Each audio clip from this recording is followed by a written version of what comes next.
Okay, I think we're on. Good evening, everyone, and welcome to another edition of Conversations with Bladnoch, where I'm going to be catching up with some of our top fans all around the world, talking to them a little bit about Bladnoch and their love for our beautiful lowland Scotch whisky and their love for whiskey and anything else that we want to chat about. We're live now on Facebook Live, and we're going to be taking any questions that people have while we're having a bit of a chat. We've got a bit of a prize that we're doing this week with a beautiful Bladnoch crystal tumbler. And if you just want to leave a bit of a comment below the video and let us know where you're most looking forward to enjoying a Bladnoch after we're all out of lockdown. And at the end of our chat, we'll choose someone with a location that inspires us, and we'll send you out a beautiful Bladnoch crystal tumbler. So my name's Will. I work for the Bladnoch team here in Australia. It's our Friday night, and so for some of our fans in the UK, you'll be just waking up for a Friday morning, but we're certainly going to be enjoying a Bladnoch here, sitting together and talking about whiskey. For today, our Bladnoch fan is joining us is Zach McHardy. Zach, like me, lives in Brisbane in Australia. Welcome, Zach, and thanks for coming and have a chat about Bladnoch. Thanks for having me on. Excellent. So, Zach, tell us a little bit about who you are and where you live and what you do, and we'll start talking about whiskey. Yeah, so as you mentioned, I'm from Brisbane as well. I'm a real estate agent, so I'm looking at selling. There's a pre-plug. No, I'm a keen whiskey drinker now. I've started doing whiskey reviews in the last 6 to 8 months online, and really starting to enjoy whiskey more than kind of just putting Coke with it and just having it as an everyday mixer. Always been a big whiskey fan, but not a whiskey fan that actually appreciated good whiskey. I'll put it at that. Well, I can see by the shelves behind you that that's certainly not the case. There's plenty of open bottles, which I always like to see in a whiskey collection. It's always very depressing when you collect the whiskies and don't have a chance to drink them. And so, look, we'll jump into the questions and get a bit of an idea about your story with Bladnoch, with whiskey. So, tell us, where did you first get to try Bladnoch and discover our fantastic single malt? So first trying it was only about 6 months ago. Funnily enough, I basically just turned up to a bottle-o, kind of looked at the top shelf and went, that box looks cool, and then brought it home. What was really funny is my partner at the time had told me about Bladnoch and told me about Prince Charles being being one of his favourite things, and I kind of must have just been in my head to pick up a Bladnoch at the stage. So I can't remember what bottle it was, but it was had a nice gold label around it, and I think that's probably what drew me to it. And it Samsara. That will be the one. Yeah, because it wasn't the 15, which I've got there. It must be the Samsara, but it just became instantly a favourite of mine and a daily drinker. But from there, obviously, I've been obviously collecting a little bit more and drinking a lot more. But what really probably made me the biggest fan of Bladnoch was Whiskey Loot and having the 17-year-old in there. And it took me about 2 to 3 months. And I'm kind of piecing things all together now, but Malt Traders did a huge job trying to find me a bottle of it. And I only recently just bought a bottle like 2 months before you guys started selling them. So, but yeah, it's quite interesting, the whole journey through it all, from accidentally getting it to now being one of my favourite whiskies. And I think that's probably everyone's journey with whiskey, isn't it? Yeah, exactly. It's definitely all about the stories and the journey that gets you. What are you drinking there at the moment, Zach? I'll join you with... That is the 17-year-old. Oh, well, I don't need to be told twice. That's definitely one of my favourites as well. So I'm going to crack my 17. It's the next best thing to being able to enjoy a dram together. So, look, what have you been up to in lockdown? You said you're a real estate agent, so that means it probably has been hard to get out there and see people. So, what have you been up to during the close down? So a lot of training, skilling up, a lot of cataloguing all the whiskey. A lot of ideas of what whiskey I'm going to be drinking next. Look, a lot of things haven't changed for us because we've been using a lot of technology. So like the Zoom meetings and technology and video marketing hasn't changed for us. What realistically has for us is we can no longer do open homes. So we'd have a property open for half an hour, twice a day on a Saturday. Now we have to bring people in one at a time, and that's taking 15 minutes. Like I spent 4 hours at a property today just showing one property, and I've got the same property tomorrow where I've got to do about the same hours. So that's pretty much what it's been, and just relaxing a little bit. We've been going full on for a while. We've got a 7-month-old baby, so it's been a crazy 7 months. But yeah, just having some time with the family and just enjoying ourselves, I guess. You've got a bit of a, I won't call it a job, it's a passion, but you've got a bit of whiskey reviewing that you're doing yourself, and as a bit of a moonlighter in the world of whiskey reviewing. Tell us a little bit about that project that you're working on. Well, it doesn't pay yet. It will one day, hopefully, so we'll see how we go. So my channel is Mr. WhiskZ, so Z for Zach on the end, because I'm really uncreative instead of having a Y. It's as simple as that. So this month I'm doing 31 Australian whiskies in 31 days. And it starts today, actually. Like once we're finished off, I'll do the review of it. I really don't do any research on them except for the history of the actual company. I try not to look at tasting notes and smelling notes and the nose and all those kind of things, and really see what it's like for me. And then I go back and have a look at the notes and then kind of compare how far off I was, because I think one of the things we know is that you might smell something completely different from what I smell. And that's the best thing about whiskey. It just completely tastes different to you. And yeah, it's just experiencing. So one of the things I always say is that I'm definitely no professional in real estate. I actually sell it as terrible whiskey reviews, because I'm a simple guy that knows what he likes and I know what I don't like. It's as simple as that. Well, that's really important. And I think that, it's one of those things you can get a bit wound up in looking deep into scores or stars or medals and things like that. And at the end of the day, if you love it, you should enjoy it. You should drink more of it. I'm amazed at how some people like to describe whiskey. I've heard the most crazy descriptors of whiskey, nothing to do with flavour, but I've had someone tell me, it smells like the sun glistening across the grass in a dawn in the Highlands of Scotland. I'm like, it's not a taste that I'm immediately familiar with, but look, the main thing is that if it makes people passionate, and that's really important. That's it. As I said, my name's Mr. WhiskZ. I'm not very creative, so I'm not going to be able to do a creative review with that at all. So no, look, what I base it on is I'm trying to really I'm I don't know what you would call me. It's still a bottom ender of knowing and understanding about whiskey, and I'm still going on that journey myself. But when I went onto all the whiskey channels, everyone was really high end. They worked for distilleries or they made whiskey and they were really involved in it.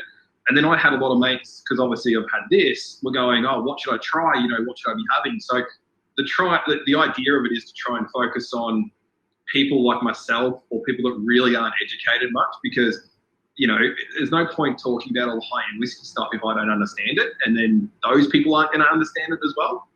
Yeah, I think that you're too hard on yourself to say uneducated. I think that everyone's always, it sounds a bit trite, but everyone's always learning all the time. And sometimes people who say they're a big whiskey expert, what they're more an expert in is a bit of self-promotion. And I think that the ones who really listen and make recommendations and listen to what they like, they're the most valuable. And you mentioned malt traders, and they're a great friend of ours at Bladnoch. And for those of you in Queensland, malt traders is a fantastic group of independent bottle shops. They've been fantastic since the very start, actually, when we were just launching Bladnoch, and they've got our whole range. So you mentioned some of the whiskey subscription services. What are some other places that you like to discover your whiskies when you're looking for something new? Yeah, so Whiskey Loot, massive fan of Whiskey Loot, only because, and again, I'm still learning, as you said, we're all learning, we can all learn every day. With the Whiskey Loot, they're finding new ones that maybe I wouldn't try. So I don't really enjoy rye whiskey. That's just one thing that, I've never really enjoyed it. They've just done a rye whiskey box, I think, last month. So I've got that still to go through, and I'll try and learn and just evolve from things. Whiskey Club, which is obviously the cask strengths of the Bladnoch and the It's a rare beast these days. Yes, it is. Mascot here. Who's your mascot? This is Ghost. She jumps in the videos every so often as well. But I've got the limited whiskey club from the Lark. I've got the Star Wars stuff. So the whiskey club's been pretty good in that kind of sense, discovering new things. And I generally go for the add-ons instead of the actual, normal one that they have, because to be fair, Bladnoch's really the only Scotch whiskey that I really actually enjoy. So a lot of the things that are on there that I don't. But recently, obviously, with the change and what's been going on, there's the new tasting notes, so the virtual things, what we're doing now. So I've got like Chief Sons ones, which we're about to do. I've got the Hobart whiskey sample packs and things like that. So I've been discovering a lot of them. And also, I don't have to buy a whole bottle of something I may not enjoy, which has been awesome. Yeah, no, we've actually worked with Whiskey Loot as well with Bladnoch is one of their favourites for sampling. And as you know, we've done a lot with the Whiskey Club. They're pretty amazing. We're very lucky in Australia actually to have something like the Whiskey Club, because we don't see many groups like that that have got the ability to not just get great whiskies, but to have great whiskies that you can't buy anywhere else. I mean, that cask strength 10-year-old, we get requests from all over the world, and we can't even get any. It all into the Whiskey Club, so definitely a great one to have on the shelf, and a real kind of collector's edition for Bladnoch. But that being said, there's a lot of months to come of whiskey clubs, and you never know, there might be another Bladnoch in there on the horizon from next year. Is that a hint? Is it? Is that a little you just my arm. I need a few more Bladnoch 17s for it.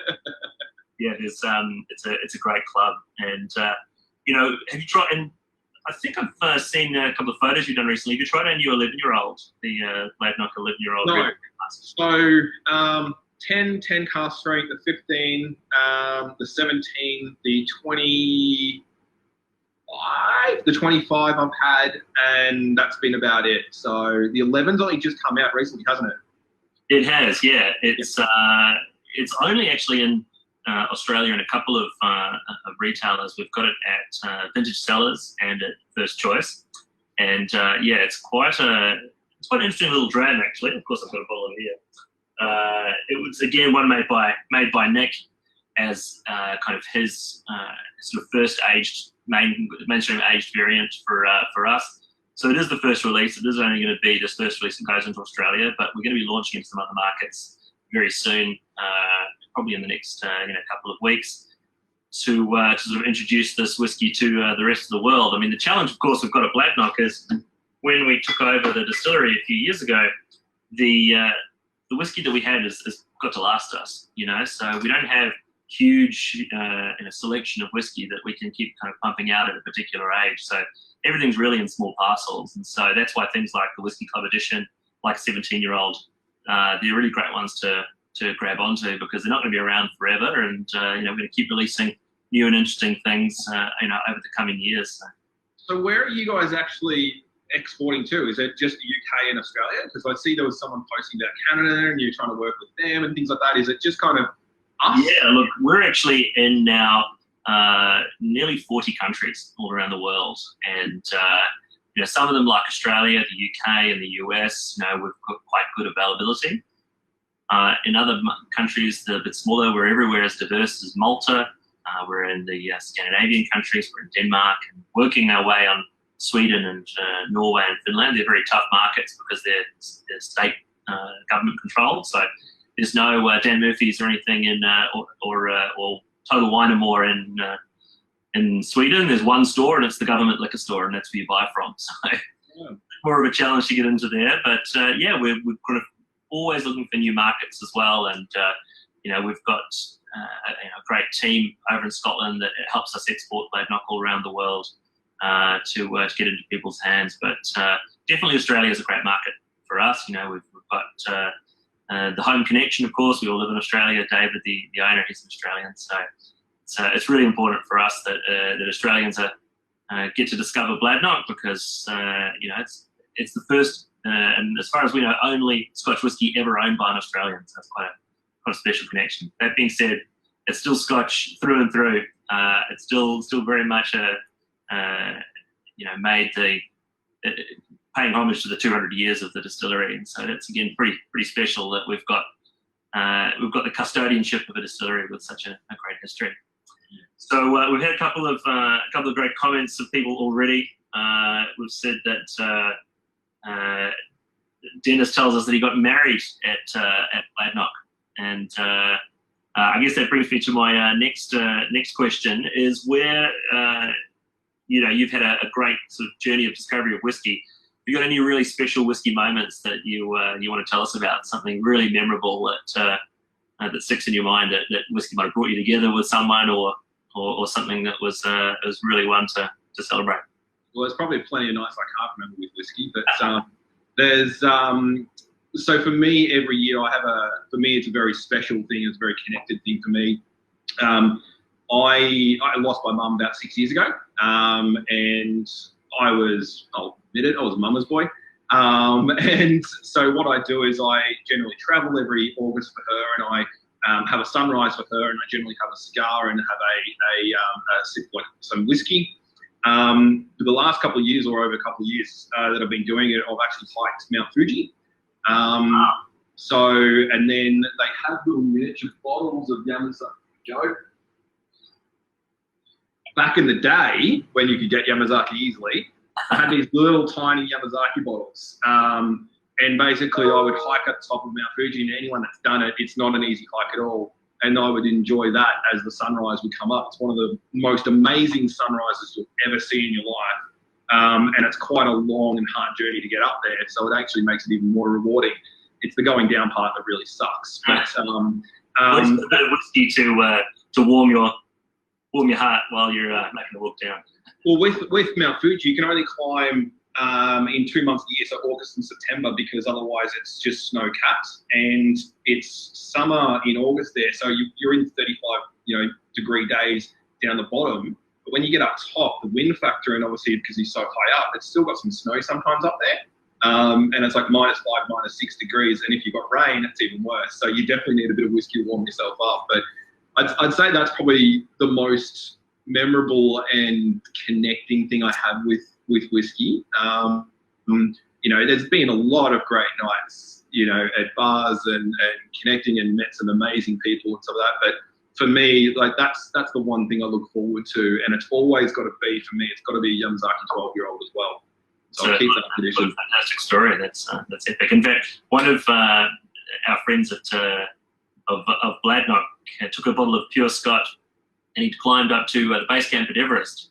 Got some fantastic photos of pure Scott in the snow at base camp, and which was pretty cool. So you asked about all the places that we explore around the world. We're not yet in the Himalayas, but a bottle of pure Scott made its way. It's actually been there. Yeah, exactly.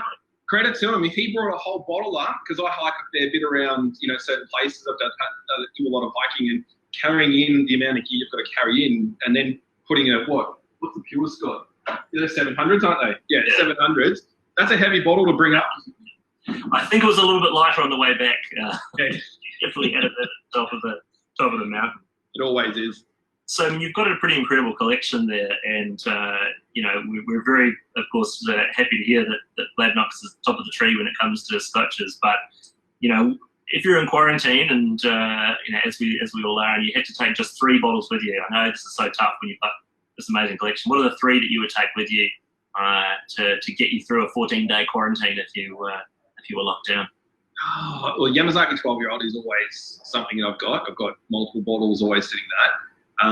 Bladnoch 17, because it's just, if you haven't had it, please don't go buy it, because you can only buy it on the website and it'll run out, and means that I won't get it anymore.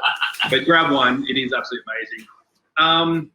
And probably if it's something in my collection, probably the Starward charred cask, I'd say, which was a whiskey club one, and I only just got a sample the other week, and I ended up getting a bottle from somebody. Actually, no, you know what? The Blackheart and Sparrow Starward. Yeah, that's the independent bottle shop down in Melbourne, isn't it? Yes, very, very. There was only 400 or something of those, and that is just absolutely amazing. That actually kills the other one that they've got from Starward. So, what's the cask type on that one? The what? Sorry. What's the cask they're using on that one? This is an unopened one, so just says red wine barrels. Okay, so there's yeah, obviously that's such a Starward kind of signature is the use of red wine. It's a 48%, so it's a little bit higher than what they normally do on the other ones. Funnily enough, it's you look at the Bladnoch range we've got at the moment, and between our Samsara 11-year-old, 17 and 26, we're doing a heck of a lot with red wine barrels in our current range. Obviously, as a lowland style, we're a bit lighter, but there's what I think always strikes me is the even though the red wine cask is the varieties of the variations in the finish and the flavour between those expressions are always pretty exciting. We've got our 26-year-old Talia, the latest edition of Talia, and the very first one made by Nick Savage. He's coming out next week. So we launched this week on our website for pre-sale. Very, very limited number of bottles coming to Australia. The whole batch of Talia for this year comes from 4 casks, and that's it. So once that's gone, it's gone, and it's our very, very oldest whiskey from dating back to 1990 in these barrels. So this nice little 26-year-old with a red wine, it's pretty special, and Nick's particularly proud of it because, of course, it represents this sort of this previous generation of Bladnoch whiskey making, and his selection of the cask and putting these together. So it's a pretty special whiskey. So one of the great things about lockdown is you can spend a lot of time planning your next whiskey purchase, and so that's definitely one that we've seen a lot of interest for this week since we released it on Monday, the pre-sale. So I know that the team here in Melbourne's looking forward to sending away those bottles. So hopefully there'll be a few left over at the end, and we can get one for the office, because that's always a problem with being such a limited release. We want to get it into the hands of all our fans. So you haven't got a bottle behind you? No, I don't. I've got a bottle of the 25-year-old Talia. This is actually the second year release. First year release of Talia was Port Pipe. Second one was New Oak. Third one was a 27-year-old bourbon cask. And then this one here is the 26-year-old red wine cask coming out next week. But I'm also sitting on the 25-year-old Talia.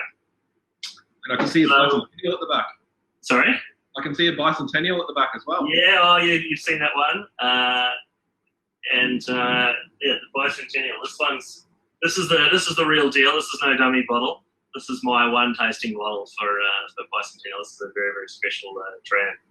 So this one's definitely a very special occasion whiskey. The bicentennial. Maybe if we once the lockdown's finished, we might find our way to sharing a dram of that one together. So well, I am in Brisbane, so I'll find you. Don't worry about that. Yeah. That kind of brings me to my next question. What's your bucket list whiskey? What's the one that perfect situation? If money and availability is no object, what would you go for?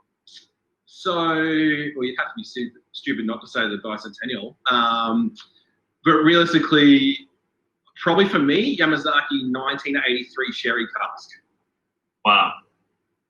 I need about $9,500 for it. So it will be in the collection probably when I'm about, I don't know when, it will get into the collections at some stage. It is something that I've never had the 1983, but I have had a later model late op sherry cask, and it was absolutely amazing. The main reason for the 83 is just because of the birth year. Right, okay. So, but you've given it away, I know, yeah. Excellent. And are there any holy grails you've ever had the chance to taste? Anything you've ever really had to search out, and that you've managed to grab a dram of? Plenty. So I've been to Japan 13 times now, and I've got a couple little bars that are very, very, very small, and they have very limited run stuff. I wouldn't even know what they were, but they were very, they were quite expensive, and they were the most amazing whiskies I've had of the Japanese stuff. And they were the proper Japanese stuff. This side of my cabinet is Japanese. The top part is true Japanese. The rest of this is blended from America and Canada and Scotch, but it's all Japanese label kind of thing. But we had a Yamazaki, like Yamazaki 18-year-old, so your 25-year-old Hakushuris, your 18-year-olds of your Hibikis and stuff like that. They're, to me, like they're kind of sitting right on the point of the best whiskies that Japan has ever made. But the price point for them is just it just doesn't match up anymore from what it used to be. So that's the kind of stuff that I really enjoyed when I was over there. Had some stuff from Vicky that I've never seen advertised before, some weird bottles and stuff like that. And apparently, speaking to the guy in Osaka that I go to, they have actual little releases like Star Wars do, and some of these guys do. They actually just do little releases for small bars and stuff like that over there as well, and they don't get exported to any other country. So yeah, there's plenty of good Japanese stuff over there. It's interesting you mentioned some of these limited releases where we're kind of having to sort of change things around. We had a couple of distillery visitor centre exclusives that we were going to be releasing in the next few weeks. The original plan was you had to come and physically visit Bladnoch and be able to pick up a bottle. But fortunately or unfortunately, because of the shutdown, we've moved some of these to become e-commerce exclusives. So you might have seen, if you've been on our website this week or on our social media, we've got the beautiful single cask range of Bladnochs. So 5 casks have been selected by Nick, and one of them is going to be exclusively for sale online in the UK, because of course you can't go to the visitor centre, and then one of them exclusively online for Australia. So again, we would have loved to have welcomed people to actually visit Bladnoch, but again, the situation's changed, so we're going to offer them online, so that's going to be pretty cool. So those are already on the water coming to Australia, and in the next coming few days, we're going to make an announcement about how to get hold of them in the UK. But some of those limited releases, they're pretty special to kind of get an understanding of really that kind of pure nature of the particular distillery and of the whiskey maker and what they've chosen. So they'll be. Is that the 14-year-old cask that was on the website? The first one that's into Australia. Yeah, that's actually just on 13 years old. So that's a 2006 distillation, and then we have another 14-year-old cask that's in the UK exclusive. So look, there's going to be I think a good bit of interest in some of these single casks. They're pretty collectible and pretty interesting. We've only been fortunate enough to taste little samples, but again, there's our hope that the boat makes its way swiftly to Australia so we can start enjoying some of those single casks. So look, we've got a couple of comments that we want to reply to before we wrap up. There's been some fantastic comments from people talking about some of their special experiences. Most people are talking about enjoying sharing it with friends. First thing they'll do is have a garden party. I like that from Dennis. I'm definitely looking forward to having some mates over, and I think whiskey's always better shared with some friends and family. Who else have we got? Sharing it with family, with the brother-in-law. Hoping to get to Knockenham Lodge in July. So there's some fantastic sites all around Bladnoch that stock all of our whiskies. Our hope is they get open pretty soon, so people can start visiting Bladnoch. Dave Maxwell wants to know more about these limited releases. Dave, you're going to have to keep an eye on our social and sign up to our mailing list so that you find out about the latest editions. Harold wants to know, will the 11-year-old Bladnoch be available in the Netherlands? Yes, it absolutely will be available in the Netherlands. I was actually just talking to our distributor in Holland, Van Wijs, and had a bit of a chat with the team at Van Wijs in Amersfoort, just outside of Amsterdam. They've just unfortunately announced they're cancelling their whiskey festival this year, Hot Still, very famous Dutch festival. And unfortunately, I think the next few months there's going to be a few more cancellations of some of those big iconic whiskey festivals. Have you been to many festivals at all, Zach? No, so I really only just started the whole whiskey journey, as in this kind of sense, in the last 7 months when the baby was born. I had signed up for Whiskey and Dram, so the Melbourne one, I was going to fly down for that. There was 2 in Queensland about to happen. So, it is what it is, and hopefully next year we'll get into a hell of a lot better events, because I'm pretty sure a lot of the suppliers and stuff like that will be amping some specials to bring people in for the next events. But no, unfortunately I haven't had the chance to do it yet. There's a great one that unfortunately again been cancelled in Queensland, the Queensland Whisky Expo that we went to last year, and unfortunately they've postponed it now. But look, it's going to basically be a bit kind of a waiting game. You're right. I think as soon as they open, people are going to be itching for it. So hopefully we can see our way clear of this and start having some more whiskey events, because I think it's a great way, like you said, to discover new whiskies. If you don't want to commit to a bottle, coming and having a dram. Just before the kind of COVID thing hit, I was in New Zealand at Dramfest, fantastic biannual whiskey event. Biennial whiskey event at in Christchurch, and over 2,500 people coming to little Christchurch, the small city of New Zealand. Absolutely, stars of the whiskey world. But unfortunately, Dave Broom, pretty well-known whiskey writer, he got stuck there because the quarantine hit, and he couldn't leave New Zealand for nearly a month. So he was stuck in this hotel for a month. But that was probably the last whiskey show that I went to, and I think it might be the last one of this year. But like you say, Whiskey and Drams going online, give you some cool new ways to hopefully taste some things. So we've got to pick our winner, and one of my teams just sent me the comment that she reckons is the best, and I think it's the best because we definitely agree. Alinta Ward just said, "Can't wait to enjoy a Bladnoch at the Gresham." One of my favourite spots. Have you been to the Gresham, Zach? That used to be that was my Sunday hangout. So the whole reason why I started the whiskey stuff is because the whiskey YouTube reviews is because Gresham would always be Sundays. That would be the place we'd go. We would try everything, and yeah, it's a bloody great place. It's our favourite place to go to my partner and I. So, yeah. And I think the last time, 3 nights before the lockdown happened, I was there with a mate of ours, and Millie, who's one of the bartenders there, one of the craziest bartenders that's around. She's absolutely amazing.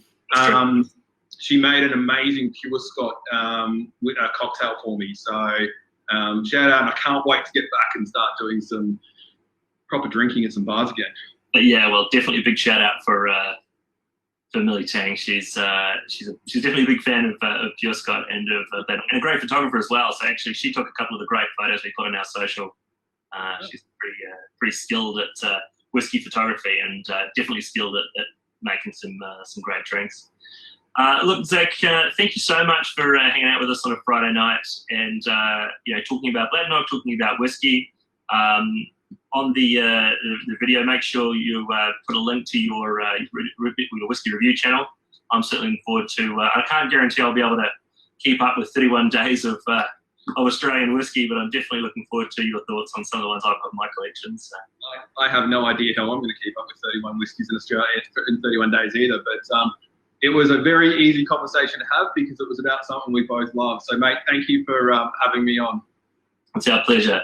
And so, look, next week we're going to have even more exciting announcements. We've got some new products we're going to be talking about, and look forward soon to the next guest. And look, Zach, we want to have you back again. We're all thinking of new ways we can talk about whiskey with friends from the safety of our offices behind a camera. So, look, thanks very much for joining us today. It certainly won't be the last. And look, thank you so much for your passion for Bladnoch and being a great fan. So, cheers to you. I haven't got any whiskey left, but I'm going to charge the glass again. I'm out as well. It evaporates. I don't know what it is. It must be the weather up here in Brisbane. So, thanks so much. And look, stay safe and have a great weekend. Thanks, Will. See you, mate. Yeah.